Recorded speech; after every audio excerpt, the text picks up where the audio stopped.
Good morning সবাইকে। তো এখন আর গুড মর্নিং নেই, তো শুভ দুপুর হয়ে গেছে। তো এখানে দেখো সকালবেলা দুষ্টুকে স্কুলে দিয়ে এখানে বাজারে এসেছিলাম মাছ নিতে। তো এখানে কোনো মাছই পছন্দ হচ্ছিলো না, তারপরে এখানে তেলাপিয়া মাছ নিলাম, দাদু কেটে দিল মাছটা। তো তারপরে বাড়িতে নিয়ে চলে এলাম। বাড়িতে এসে ছাদে এসেছি, ছাদে এসে বেগুন খুঁজছি, কারণ অনেক দিন বেগুন গাছে বেগুন তুলিনি। আর এই বেগুনগুলো না অতটা না ভালো না, জানো তো, শক্ত শক্ত। তো দেখো আমি লঙ্কা গাছে লঙ্কা সব আমি খেয়েই শেষ করে দিয়েছি, এগুলো সব আমিই খেয়েছি, বুঝলে তো, পুরো গাছ ভর্তি ছিল।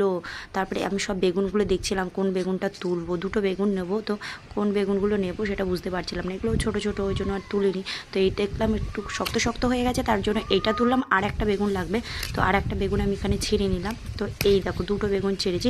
কী রান্না করছি সেটা তোমাদেরকে নিচে গিয়ে বলছি। তো চলো নিচে চলে গেলাম।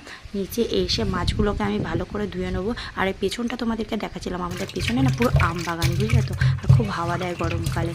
আর এখানে নিচে এসে আমি ভালো করে মাছগুলোকে ভালো করে ধুয়ে নিলাম। একটু উষ্ণ গরম জল দিয়ে ধুয়েছি, কারণ আমার না জ্যান্ত মাছ একটুখানি উষ্ণ গরম জল দিয়ে না ধুলে না আমার কেমন লাগে, ল্যাল ল্যাল করে কেমন লাগে। তো এখানে মাছগুলোকে ধুয়ে ভালো করে নুন হলুদ এখানে আমি মাখিয়ে নিলাম।